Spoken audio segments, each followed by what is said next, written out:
Okay, so next up we're talking about the spreadsheet demonstration of sort of how you can solve Euler's method using here a Google Sheets, but you could make your own in something else if you wanted to. And this is actually called Project 1 spreadsheet because I've linked it in your Project 1, and you'll be modifying it then.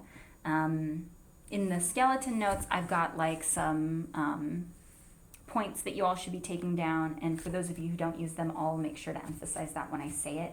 But real quick first, I just want to show you how it works. So kind of like put your pencils down and just look for a little bit. I started zoomed out so that you could kind of see how the whole thing is set up. I tried to give you some directions so that you could just hop in here if for some reason you didn't see this video, and go ahead and start working with it. So all this you can think about is kind of like documentation. Here in the red box is stuff that you change. And then for now, if we're just wondering about how to solve the example we just talked about, you wouldn't touch any of this stuff down here. But this is where we're calculating our slopes or our f's. And if you wanted to consider a different function, you would need to change that, which you do need to do for your project.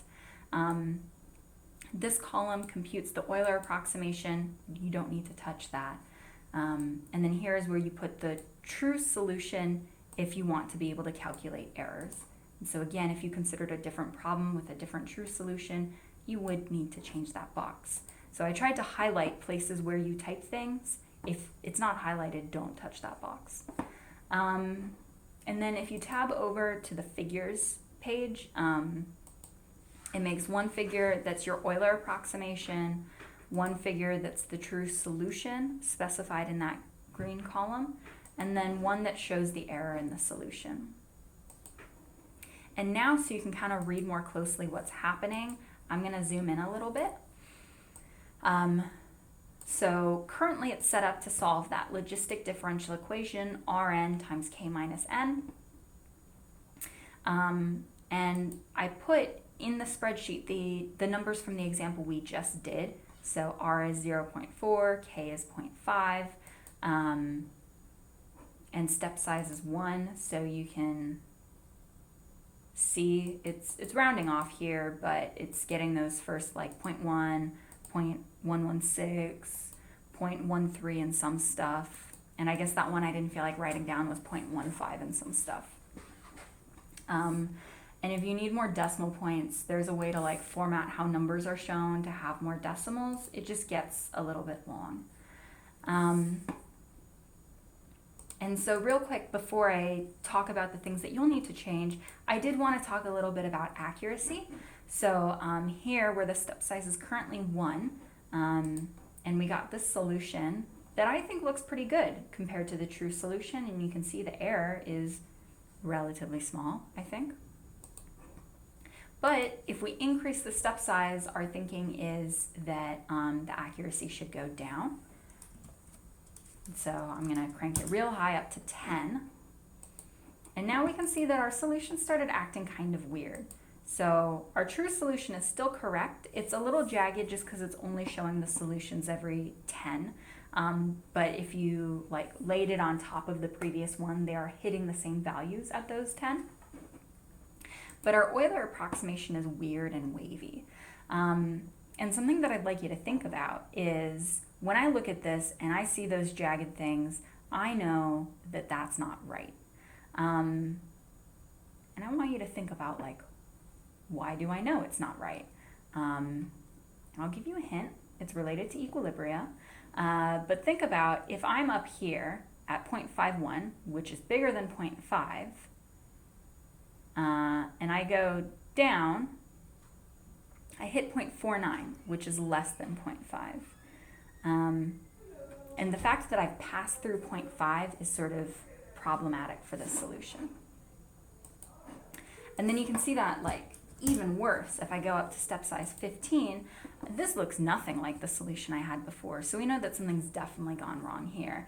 The error is all over the place. I have this weird jagged wave thing for my solution, and it doesn't look anything like the true solution.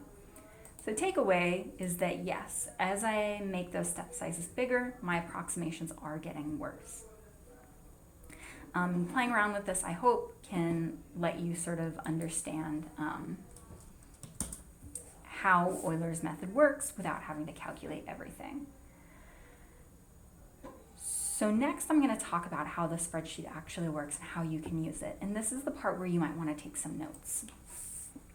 So the thing that you're going to be responsible for is changing this blue cell and this green one and this red one.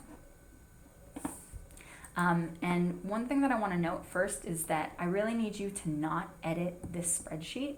Like, it will be harder for everyone else if you start messing around in here and break it. So you go up to the top, you do File, Make a Copy, you make your own copy to edit. And then in case you forget, I just want you to know you can look at figures of what's happening over there. So please do not forget to make your own copy. I can't let you all make copies without making it something that you can edit, I don't think, but it's so much work if I have to like go fix it after somebody changes things. So just be careful.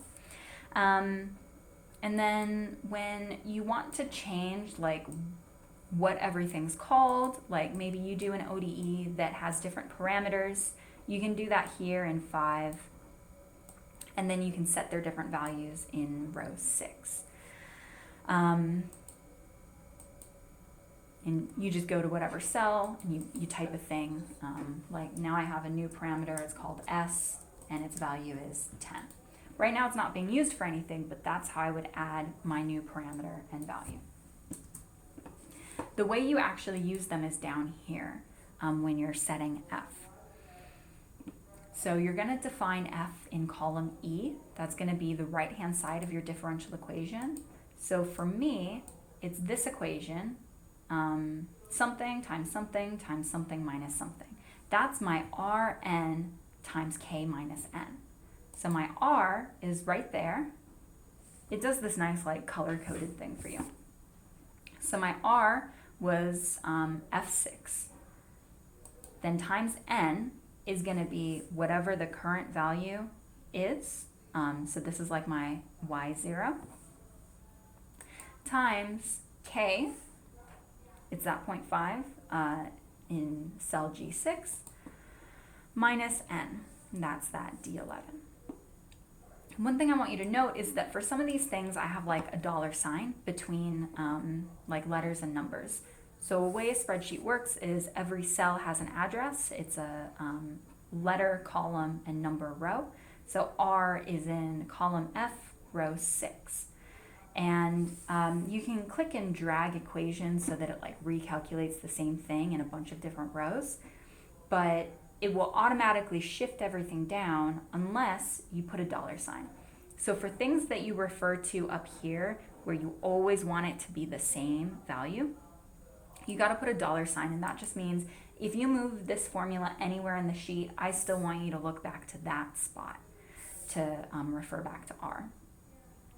And same with K. So I did $G $6 instead of G6 when K is at G6. And then once you write your formula down, you can just click and drag all the way to the bottom to like populate the formula. You'll want to do that to update all the cells to match your formula. Mine already did because it was set up that way. But when we look at like the second one, I've still got that reference to F6, reference to G6 because they had those dollar signs. But now it automatically looks over at this Y value instead of the previous one because I clicked and dragged it down. And so over in column D is where the Euler step update is going to be defined, where it's going to go ahead and take what was my previous value Y, so that's that D11 right now, add it to the step size, which uses dollar signs. You're not going to have to edit that though, so don't worry, times whatever F I want to compare to. That's that F of X0, Y0 calculated in the line above. And this, I also like clicked and dragged down to copy the formula a bunch of times. You won't need to do that. It will automatically update with your F. The only reason you would need to do that is if you decide you want more times, then go to the bottom here and drag everything down. And then columns G, I, and J let us calculate the error, the absolute and relative error here, and then you get to see it plotted in this figure if you want. The only thing you would need to change for a different formula is the solution. This is a very messy formula because the solution is quite messy, and I would actually give you like the function for any of the projects you're assigned. But you would need to still follow those rules of, if I want to look at a parameter, I go ahead and use the dollar signs. And if I want to think about, it's going to be a function of time, so you want to know the current x value, you just click it, you don't put the dollar signs. So come see me if you're wondering about how to do that, because I know it is a much messier equation and things can go wrong. But you would update it and click and drag, same as before. So like just real quick steps that you're going to need to do for your project is you'll pick the different differential equation that you're working on. You have two options from me, and you can go find a different option if you like that more. And then here you're just going to change like the variables and the numbers to match whatever you need to put in to cover everything that's in your equation. And then I will say that if your equation has like 10 parameters, but you can go ahead and plug in numbers for them, go ahead and do that like on your own. I don't really care. Like the drag example, you can make a column for M and a column for G and all that, or you can just combine all your parameters into one flat number that you need to use. And then you're going to define your function on the right hand side of the equation, your slope, whatever you're going to use for your approximation, and you plug it into the first available cell in column E, click and drag down.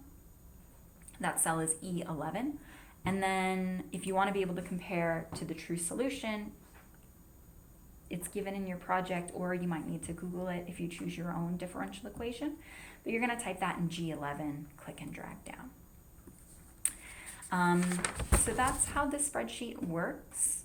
We'll have lots of time in class to practice with it, but you might want to get in and kind of play with it a little bit to start if you're not familiar with spreadsheets, because the whole indexing thing can be a little bit overwhelming.